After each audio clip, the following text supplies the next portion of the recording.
power bank yang diisi bisa menyimpan daya, tetapi tidak bisa digunakan untuk mencharging. Yang perlu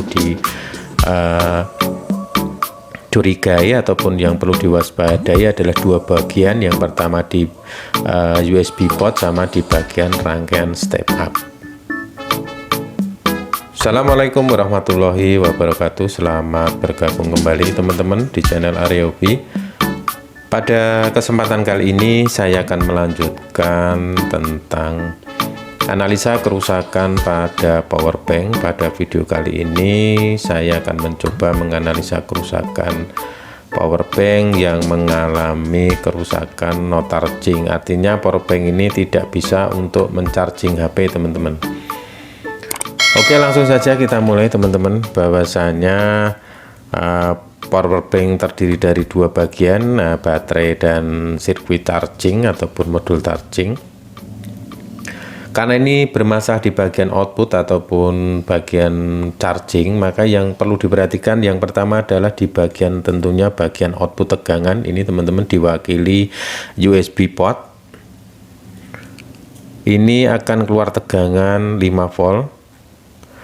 Karena pada USB port ini sering kita pakai berulang-ulang, kita colok berulang-ulang, kadang juga timbul masalah teman-teman. Biasanya kaki-kakinya ada salah satu kaki solderan yang retak ataupun yang terkelupas, sehingga mengganggu output tegangan ini, sehingga membuat power bank ini menjadi tidak bisa mengisi ataupun not charging. Ini yang pertama kita harus curigai ataupun yang harus kita cek di bagian USB port.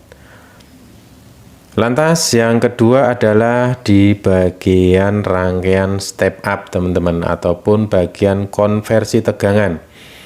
Perlu diketahui bahwasanya baterai ataupun storage yang ada pada power bank hanya mempunyai tegangan 3,7 volt dan maksimal kalau full kita cas sekitar dibatasi 4,2 volt.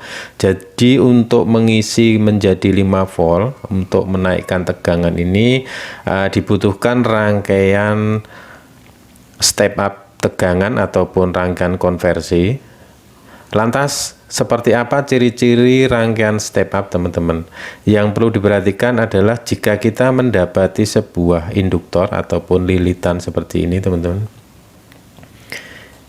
pasti di sekitarnya akan kita menjumpai namanya IC ataupun kadang MOSFET.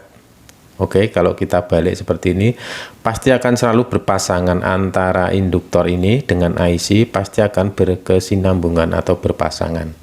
Sama halnya ini, yang satunya ini ada induktor, ada juga IC MOSFET. Oke. Jadi ciri-ciri untuk mengetahui rangkaian step up ataupun konversi tegangan itu jika kita mendapati ada sebuah komponen induktor ataupun lilitan dan IC, pasti itu bisa dibilang bahwasanya itu adalah rangkaian penaik tegangan ataupun konversi tegangan.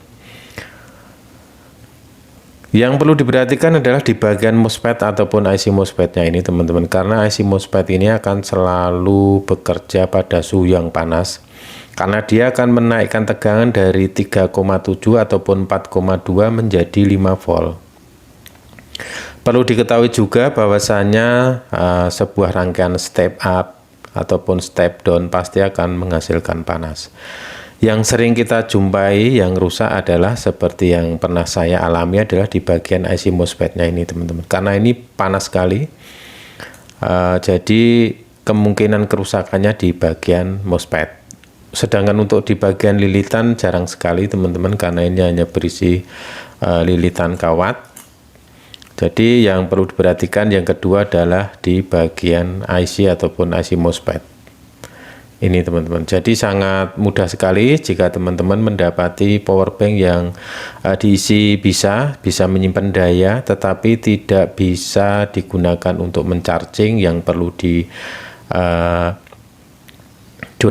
ataupun yang perlu diwaspadai adalah dua bagian. Yang pertama di USB port sama di bagian rangkaian step up. Jadi sangat mudah sekali teman-teman. Oke, mungkin hanya ini teman-teman yang bisa saya sampaikan dan bisa saya share pada teman-teman.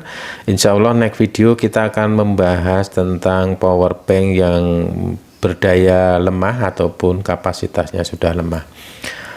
Kurang lebihnya mohon maaf. Wassalamualaikum warahmatullahi wabarakatuh.